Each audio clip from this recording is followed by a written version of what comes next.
اور انگنت لا تعداد بے حد و بے حساب ریت کے ذرات سے زیادہ، درخت کے پتوں سے زیادہ، سمندر کی موجوں سے زیادہ، فلک کی بہاروں سے زیادہ، آسمان کے ستاروں سے زیادہ، گلستان کے پھولوں سے زیادہ، پھولوں کی مہک سے زیادہ، بارش کے قطرات سے زیادہ، خلقت کی سانسوں سے زیادہ، دلوں کی دھڑکنوں سے زیادہ، درود و سلام ہو اس آقا نامدار پیکر حسن و جمال جو آمنہ کے لال، عبداللہ کے لخت جگر، مکہ کے در یتیم، ساقی کوثر، شافی محشر، جن کا نام اسم گرامی جناب محمد الرسول اللہ صلی اللہ علیہ وآلہ وسلم ہے۔ زندہ اور دابندہ دل رکھنے والے نوجوان ساتھیوں،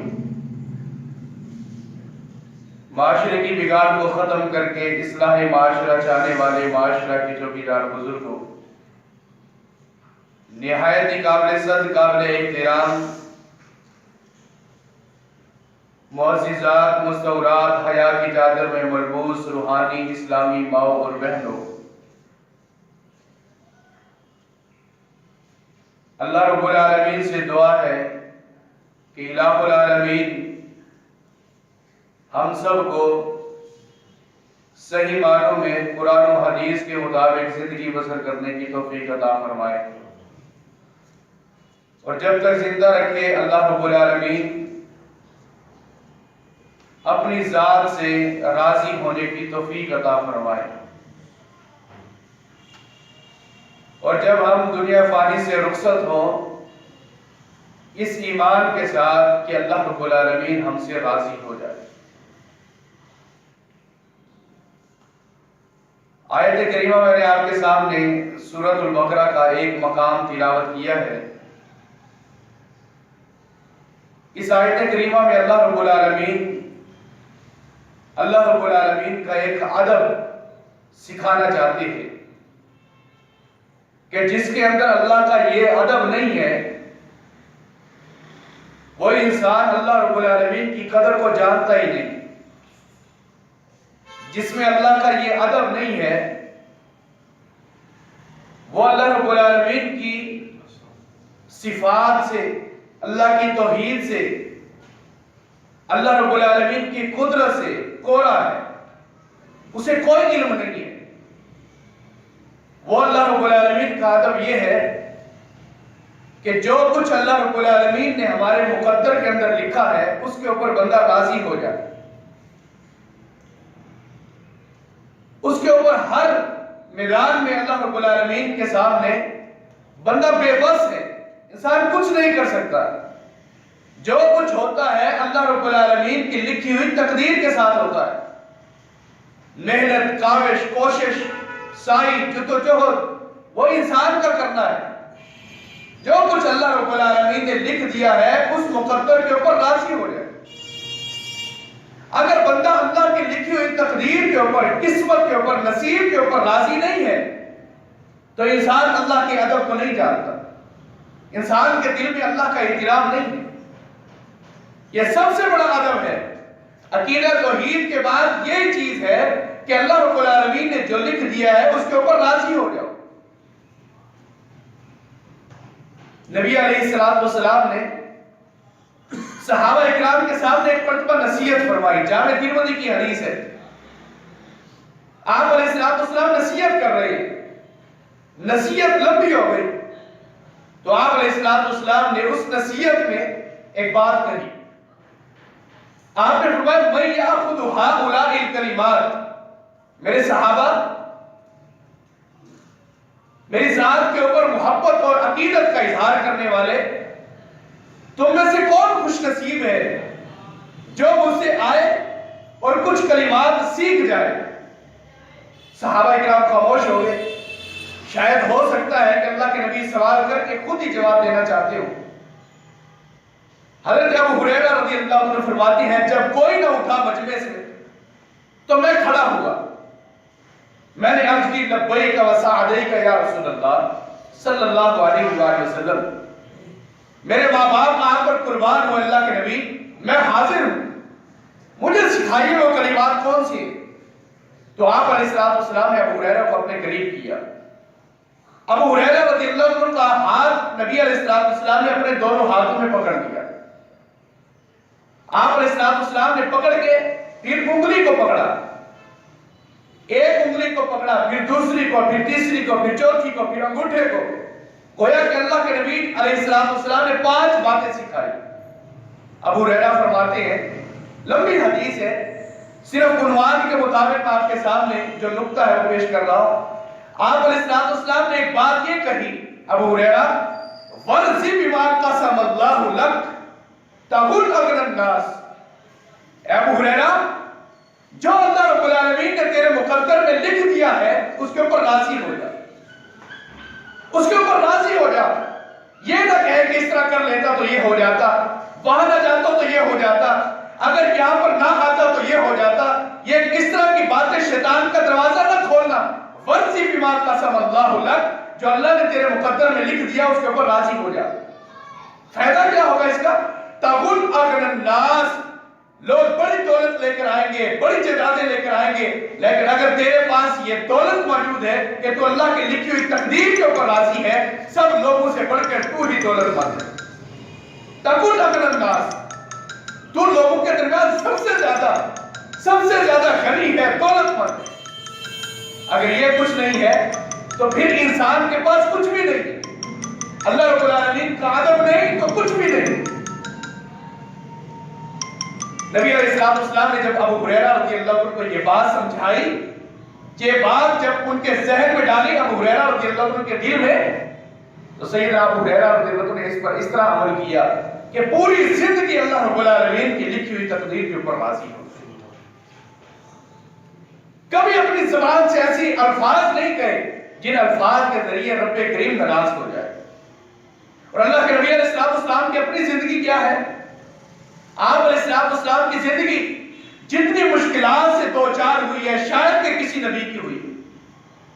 آپ علیہ السلام کی بیٹیوں کو طلاقیں دی گئی، نبی علیہ السلام کی گھر کے اندر کوڑا کرکٹ ڈال دیا جاتا تھا، حتیٰ کہ تازہ جانور اس کی اوجڑی نکال کے نبی علیہ السلام کی پیٹھ مبارک پر رکھ دی جاتی تھی۔ اور حتیٰ کہ جب نبی علیہ السلام کا بیٹا ابراہیم فوت ہوا تو لوگوں نے باتیں کی، طرح طرح کی باتیں کی، تو نبی علیہ السلام نے اپنی زبان سے کیا کہا؟ وَلَا نَقُولُ إِلَّا مَا يَرْضَى رَبُّنَا، ہم اپنی زبان سے وہ الفاظ نہیں کہتے سوائے اس بات کے کہ جس الفاظ کے ذریعے، جن گفتگو کے ذریعے، جن جملوں کے ذریعے ہمارا رب کریم ہم سے راضی ہو جائے، ہم وہی کچھ کہیں۔ یہ نبی علیہ السلام کی اپنی زندگی ہے جو صحابہ کرام کے سامنے نبی علیہ السلام نے تقدیر پر راضی ہوتے ہوئے صحابہ کے سامنے اعلان کیا۔ سیدنا عمر رضی اللہ تعالیٰ عنہ کے پاس ابو موسیٰ اشعری رضی اللہ عنہ کا خط آیا، خط پہنچا کہ میں بیمار ہو چکا ہوں اور بیماری اتنی ہے کہ میں صبر نہیں کر سکتا، فلانا یوں کر رہا ہے، فلانا یوں کر رہا ہے، مجھ سے اب صبر نہیں ہوتا، آپ کچھ کیجئے۔ حضرت عمر رضی اللہ عنہ کے پاس جب خط پہنچتا ہے تو حضرت عمر رضی اللہ عنہ نے صرف ایک لائن لکھی، ایک سطر لکھی، چند جملوں پر مشتمل خط کو لکھ کے واپس روانہ کر دیا۔ آپ نے کیا لکھا؟ اے موسیٰ اشعری، کل الخیر فی رضا اللہ، ہر طرح کی بھلائی اللہ رب العالمین کی لکھی ہوئی تقدیر کے اوپر راضی ہونے کے اندر ہے۔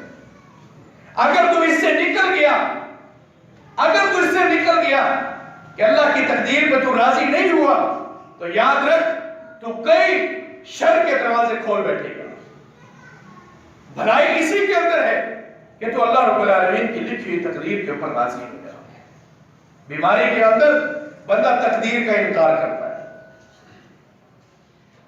کہ پوری زندگی کے اندر سکون دیکھا، چین دیکھا، اللہ رب العالمین نے آج مجھے بیمار کیوں کر دیا؟ اللہ رب العالمین نے آج مجھے اٹھنے کے لائق نہیں رکھا، چلنے پھرنے کے لائق نہیں رکھا، اس طرح کی گفتگو انسان کرتا ہے گویا کہ اللہ رب العالمین کی تقدیر کا انکار کر رہا ہوتا ہے۔ رب العالمین نے جو کچھ انسان کے کھاتے میں لکھا ہے اس کے اوپر بندہ راضی ہو جائے۔ جو آیت کریمہ میں نے آپ کے سامنے پڑھی ہے سورۃ البقرہ کی آیت نمبر 207، یہ اللہ رب العالمین ایک اپنے نوجوان بندے کا ذکر کر رہی ہے۔ وَمِنَ النَّاسِ مَن يَشْرِي نَفْسَهُ ابْتِغَاءَ مَرْضَاتِ اللَّهِ، اور لوگوں میں سے کچھ ایسے بھی ہیں جو اپنی نفس کو بیچ دیتے ہیں صرف اللہ کی رضا چاہنے کے لیے، اللہ کو راضی کرنے کے لیے اپنے آپ کو بیچ دیتے ہیں، اپنے آپ کو فروخت کر دیتے ہیں، اپنے آپ کو مٹا دیتے ہیں صرف اللہ کی رضا حاصل کرنے کے لیے۔ سیدنا صہیب رومی رضی اللہ تعالیٰ عنہ جب روم سے نکل کر مدینہ منورہ کی طرف آ رہے تھے ہجرت کر کے، تو لوگوں نے اسے پکڑ لیا، اور لوگ کوئی دشمن نہیں تھے، لوگ کوئی بیگانے نہیں تھے، سگا بھائی، سگا باپ، اپنی بیوی، اپنے بچے، یہی مخالف ہو گئے۔ سب سے پہلے سسر جی آگے، کہا کہ صہیب کہاں جانے کا ارادہ ہے؟ کہا کہ میں نے سنا ہے کہ مدینہ کی سرزمین پہ ایک نبی آیا ہے جو اچھی اچھی گفتگو کرتا ہے، اچھی باتیں کرتا ہے، اچھے اخلاق کا مالک ہے، امانت کی پاسداری کرتا ہے، وعدے کی وفاداری کرتا ہے، میں اس کے پاس جا رہا ہوں۔ کہا کہ صہیب جو تیرا دل کرتا ہے کر لے، تو اگر روم کو چھوڑ کے مدینہ جائے چلا جا، لیکن میری بیٹی تیرے ساتھ نہیں جائے، میری بیٹی کو چھوڑ دے، ہم نہیں جانے دیں گے۔ حضرت صہیب رضی اللہ عنہ نے تھوڑی سی نگاہ اٹھائی، پھر نیچے جھکا لیا کہ جب منزل کی طرف جانا ہے، منزل کی طرف دوڑنا ہے، تو پیچھے کیا لے لو اپنی بیٹی، مجھے نہیں چاہیے۔ جب بیٹی کو چھینا تو آپ کے چھوٹے چھوٹے بچے، صہیب رومی رضی اللہ عنہ کے چھوٹے چھوٹے لتے جگر، موتی اور پھول جیسے کھلتے ہوئے بچے رونے لگ گئے۔ تو ماں نے کہا کہ صہیب سر کے تاج آپ جا رہے ہیں، میرے باپ نے کہا کہ میری بیٹی نہیں جائے گی، میری ماں میں ہوں، ممتا ہوتی ہے ماں کی، میں بھی چاہتی ہوں کہ میرے بچے تیرے ساتھ نہیں جائیں۔ کہا کہ اگر تو یہ چاہتی ہے تو اپنے بچے بھی دے دے۔ صہیب رومی رضی اللہ عنہ کے پاس ابا جان آ گئے، کہنے لگے بیٹا کہاں جانے کا ارادہ ہے؟ سارا واقعہ بیان کیا۔ صہیب رضی اللہ عنہ کے والد کہتے ہیں بیٹا تیرے ساتھ جتنی محبت ہے شاید کہ اتنا کوئی باپ اپنے بیٹے سے محبت کرتا ہوگا، لیکن آج تیرے میرے راستے جدا ہو چکے ہیں، تو مدینے کی طرف جائے گا، ہم روم میں رہیں گے، جتنی تیرے پاس جائیداد موجود ہے ایک روپیہ بھی، ایک دینار بھی تو اپنے ساتھ نہیں لے کر جائے گا۔ صہیب رضی اللہ عنہ کی ٹوٹل جائیداد چھین لی گئی، بچے چھین لیے گئے، بیوی چھین لی گئی، حتیٰ کہ ایک سواری جو آگ کے نیچے تھی جس کے اوپر سوار ہو کے مدینہ کا سفر وعدہ ہوا تھا، بھائی آئے کہنے لگے کہ باپ کی طرف سے یہ گھوڑا آپ کو ملا ہے، جب ساری جائیداد ابا نے لے لی ہے تو گھوڑا بھی تو ہمارا مشترکہ تھا، ہمیں گھوڑا واپس کرو۔ صہیب رضی اللہ عنہ نے گھوڑا بھی واپس کر دیا۔ کئی دنوں کا، کئی مہینوں کا سفر کر کے صہیب رومی رضی اللہ عنہ مدینہ کے اندر پہنچے ہیں۔ جب مدینہ کے اندر پہنچتے ہیں رب العالمین نے جبرائیل کے ذریعے قرآن مجید کی سورۃ البقرہ اور سورۃ البقرہ کی آیت نمبر 207 نازل کر کے صہیب رومی رضی اللہ عنہ کے بارے میں رضامندی کا اعلان کر دیا۔ کیا فرمایا اللہ نے؟ وَمِنَ النَّاسِ مَن يَشْرِي نَفْسَهُ ابْتِغَاءَ مَرْضَاتِ اللَّهِ۔ اللہ کے نبی، اے لاڈلے پیغمبر محمد رسول اللہ صلی اللہ علیہ وسلم، آپ کے پاس ابھی جوان آنے والا ہے جس کے جسم پر پھٹے کپڑے ہیں، جس کے پاؤں میں چھالے پڑ چکے ہیں، جس کے سر کے اوپر پگڑی نہیں ہے، جس کے اوپر 1 روپیہ درہم نہ دینار کا ہے، وہ آپ کے پاس آیا ہے، آپ کی محبت لے کر آیا ہے اور میری رضا لے کر آیا ہے۔ اعلان کر دیجئے کہ اس کے ذریعے میں نے اس کی نفس کو جنت کے ذریعے خرید لیا ہے، اس نے جو کچھ قربان کیا میں نے جنت کے سے مالک بنا دیا۔ اللہ کی تقدیر پہ راضی ہو جا، جنت تیرے لیے ترسے، جنت تیرے لیے لپٹے گی کہ یہ بندہ آئے جنت میں جو تیری تقدیروں پر راضی ہو گیا ہے۔ آج ہم اللہ رب العالمین کے تقدیر پر شکوے کر رہے ہیں۔ سب سے بڑا اعتراض ہر بندے کا یہی ہے کہ جب اللہ رب العالمین نے جنت جہنم لکھ دی ہے تو ہم نمازیں کیوں پڑھیں؟ جب اللہ رب العالمین نے جنت جہنم لکھ دی ہے تو روزے رکھنے کا کیا فائدہ؟ جب رب العالمین نے جنت جہنم لکھ دی ہے تو پھر مسجد بنانے کا کیا فائدہ؟ پھر حج کرنے کا کیا فائدہ؟ اس طرح کی نازیبا الفاظ رب العالمین کی تقدیر کے بارے میں کہی جاتی ہے۔ عقل کے اندھوں کو یہ بھی سمجھ نہ آئی کہ جب عبادات کا معاملہ آئے تو اللہ نے تقدیر کے اندر جنت جہنم لکھ دی ہے، جب اپنے رزق کا معاملہ آئے تو دبئی بھی چلے جاؤ، سعودی عرب بھی چلے جاؤ، ہاں جی کمانا ہے حرکت تو کرنی پڑتی ہے، چوڑیاں پہن کے گھر میں بیٹھ جائیے، رزق پہنچے گا وہاں پر؟ نہیں جی مولوی صاحب حرکت تو کرنی پڑتی ہے، دکان بنائیں گے، کاروبار سجائیں گے، پھر ہی پیسہ آئے گا۔ جنت جہنم کے لیے تقدیر ہے اور تیرے رزق کے لیے تیری کوشش ہے۔ بھائی انسان عقل کا اندھا، یہ کیسا اصول بنایا تو نے؟ اگر تیرا یہ اصول اور ضابطہ ہے تو سارے معاملات کے اندر اس طرح ہے۔ اللہ رب العالمین نے جنت جہنم لکھی ہے انسان کے مقدر کے اندر، لیکن انسان اعمال بناتا ہے اس کے لیے۔ رب العالمین نے دو راستے دکھا دیے ہیں، ایک جنت کی طرف جاتا ہے، ایک جہنم کی طرف جاتا ہے، ایک رحمان کی طرف جاتا ہے، ایک شیطان کی طرف جاتا ہے۔ اب انسان کی مرضی ہے رحمان کی طرف آئے، شیطان کی طرف جائے۔ اللہ رب العالمین نے تقدیر کے دروازے جو کھولے انسان کے لیے، اس کے اوپر راضی ہو جائے بندہ، اللہ کی تقدیر کا شکوہ نہ کرے۔ امام باقر رحمہ اللہ، ان کا بیٹا زکریا 25 سال کی عمر میں فوت ہو گیا۔ بڑے ولی کامل محدث وقت امام باقر رحمہ اللہ گزرے، ان کا بیٹا 25 سال کی عمر میں فوت ہو گیا۔ اب جب جوان بیٹا فوت ہو اور جوان بھی ایسا ہو کہ بیٹا بھی عالم باپ بھی عالم، ایک عالم کی موت پورے جہان کی موت ہوتی ہے اور اپنا بیٹا مرے، انسان کو کتنی تڑپ ہوتی ہے۔ یہ کندھے جواب دے جاتے ہیں اپنے بیٹے کی میت کو اٹھانے کے لیے، یہ آنکھیں اندھی ہو جاتی ہیں اپنے بیٹے کو غسل دینے کے لیے۔ انسان کی قدم نہیں اٹھے قبرستان کی طرف کہ اپنے بیٹے کو اپنے ہاتھوں کے ذریعے میں دفنا دوں۔ یہ اسے پتا ہوتا ہے کہ جس باپ کی اولادیں فوت ہوتی، امام باقر رحمہ اللہ کا بیٹا فوت ہو گیا زکریا رحمہ اللہ۔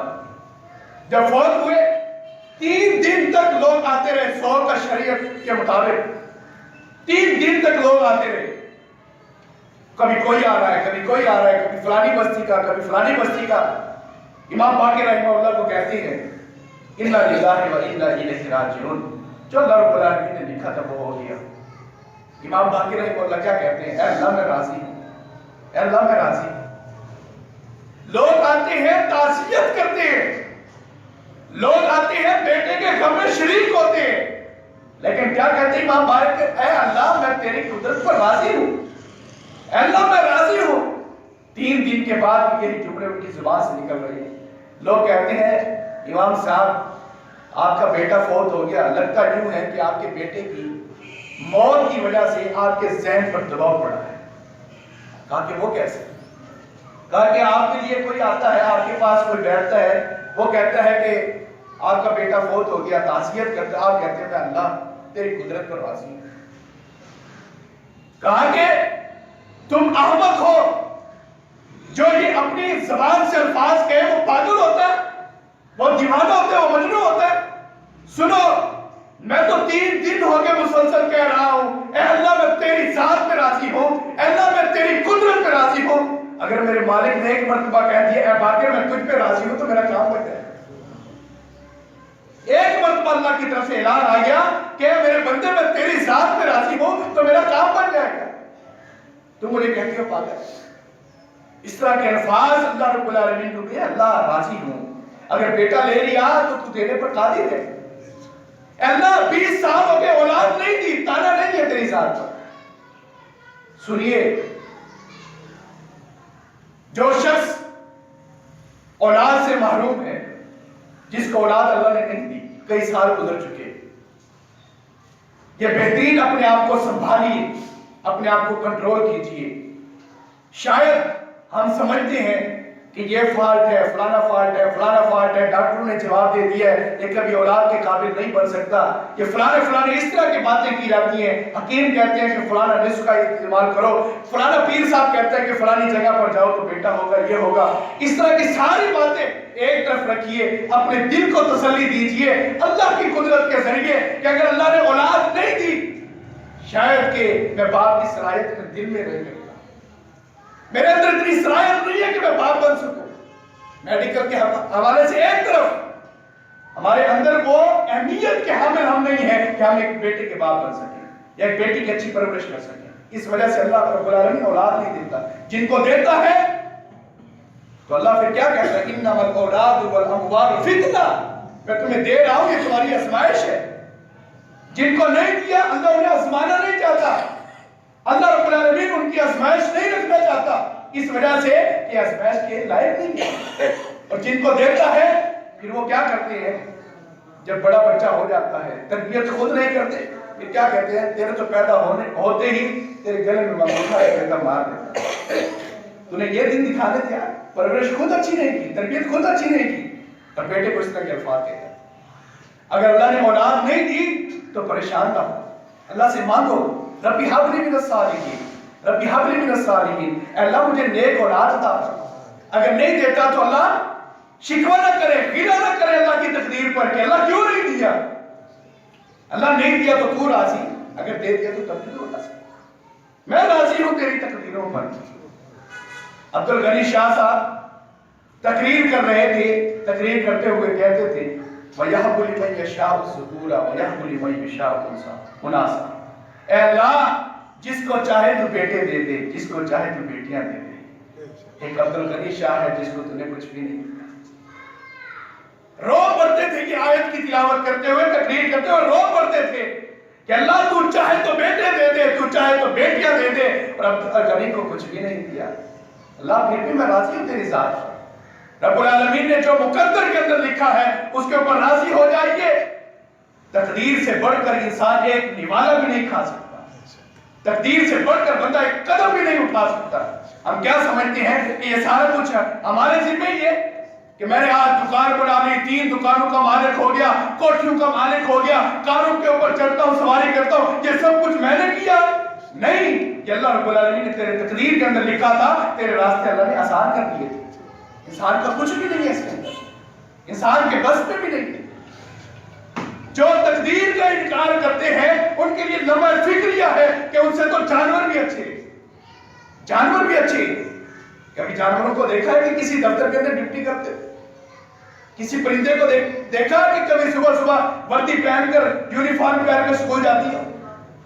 کوئی پرندہ نہیں جاتا، کوئی جانور نہیں جاتا، لیکن واپس لوٹتے ہیں تو پیٹ بھرا ہوتا ہے، جب جاتے ہیں تو پیٹ خالی ہوتا ہے۔ لیکن اللہ کی تقدیر کے اوپر وہ راضی ہے کہ جو اللہ رب العالمین نے لکھا ہے وہ ہمیں مل کر رہے گا۔